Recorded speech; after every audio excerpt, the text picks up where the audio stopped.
Este capítulo 7 é baseado em Gênesis 6, versos 6 e 7. Nos dias de Noé, apesar da maldição do pecado ter repousado na terra, a terra ainda assim era bela. Ellen White descreve nesse capítulo quão belo eram as planícies, árvores, etc. O ouro, a prata e as pedras preciosas existiam em abundância. Quanto à raça humana, ainda conservava grande parte do vigor do princípio, e Deus havia concedido dons especiais a esses antediluvianos. Porém, eles usaram da bondade de Deus para exaltação própria.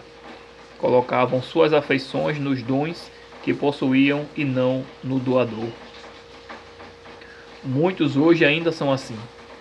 Só lembram de Deus para pedir e não querem sua preciosa companhia, mas apenas as bênçãos temporais.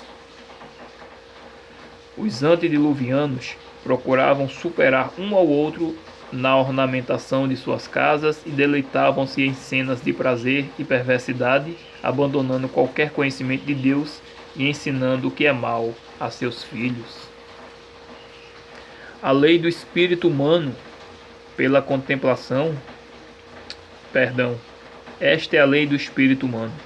Pela contemplação somos transformados. De tanto contemplar o que é mal, tua mente só tem o que é mal, e consequentemente você se torna mal. Nossa mente tem que ser levada a contemplar a sabedoria divina e o amor de Deus. A Bíblia relata que a perversidade do homem havia aumentado e todo o seu pensamento era mau. A terra estava corrompida diante de Deus e cheia de violência. Gênesis 6, versos 5 e 11.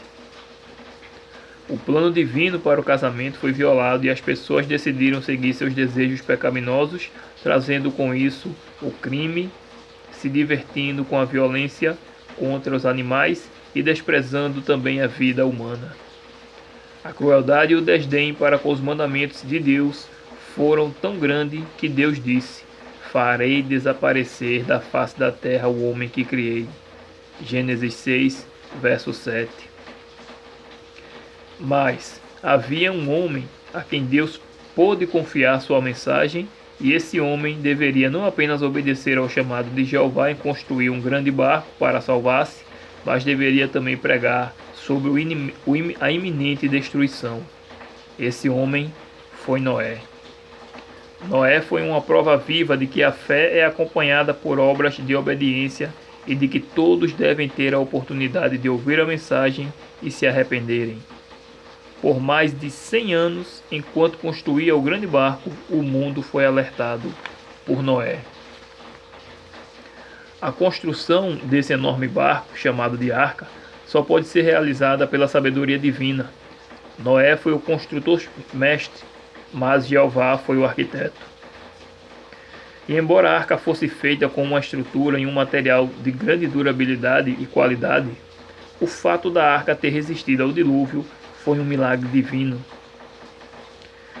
Por 120 anos Noé pregou, mas foi tido por fanático, por louco. Os antediluvianos desprezaram as advertências de Deus e continuaram com suas festas e banquetes, tentando aliviar a consciência com divertimentos barulhentos. Ao virem entrarem na arca, os animais de todas as espécies, caminhando em silêncio, as aves em revoada em perfeita ordem, de 2 em 2, e os animais limpos em 7 pares, os filósofos foram chamados para explicar esse acontecimento, mas preferiram negar o perigo que viria.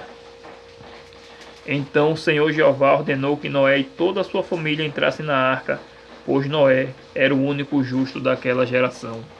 Gênesis 7, verso 1.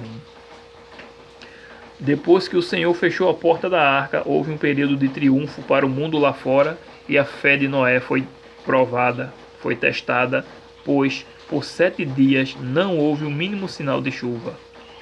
Multidões se reuniram ao lado da arca e zombavam dos que estavam lá dentro.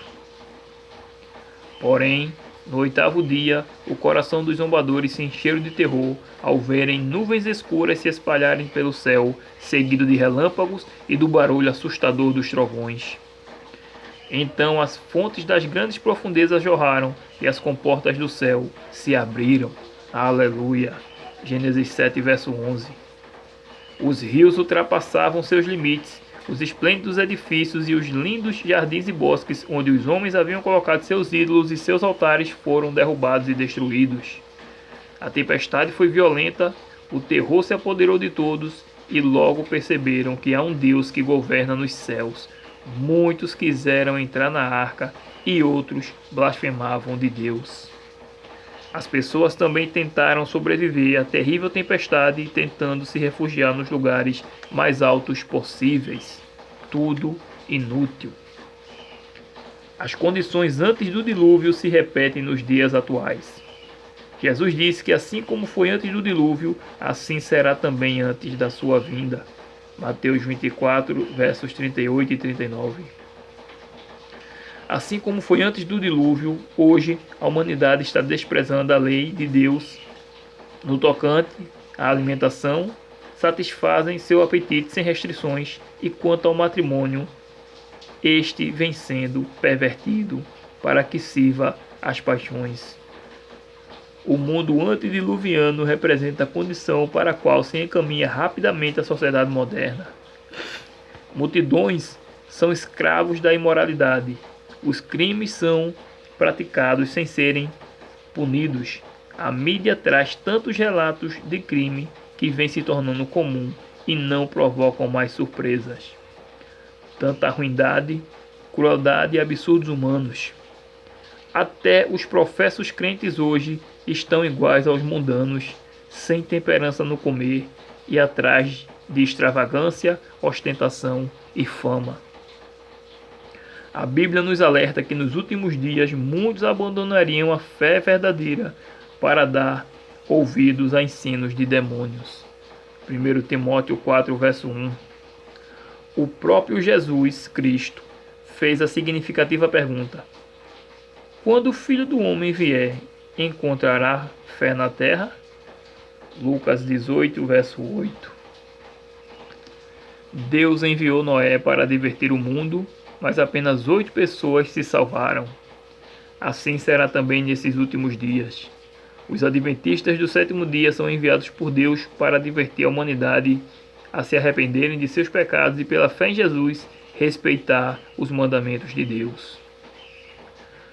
Quando o tempo da salvação estava chegando, os antediluvianos se entregaram às festas e aos divertimentos, preenchendo a vida de prazer. Em nossos dias, o mundo está absolvido na busca do prazer. Nos dias de Noé, os filósofos diziam que era impossível o mundo ser destruído pela água. Hoje, mentes científicas dizem que o mundo não pode ser destruído pelo fogo. Só que o grande legislador é mais que as leis da natureza, e o dia do Senhor virá.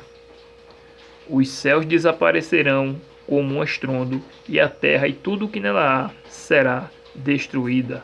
Segunda carta de Pedro, capítulo 2, verso 10, capítulo 3, verso 10. Quando os líderes religiosos apontarem para um futuro de longas eras de paz e prosperidade, e o mundo estiver absorvido em suas realizações e projetos, banquetes e divertimentos, rejeitando as verdades de Deus, de seus e zombando de seus mensageiros, então virá a repentina destruição. 1 Tessalonicenses 5, verso 3. Não seja como os antediluvianos e nem como os incrédulos desses dias. Antes, entregue-se ao Senhor, porque a sua vinda é certa. Amém. Leia também Oséias 3, verso 3.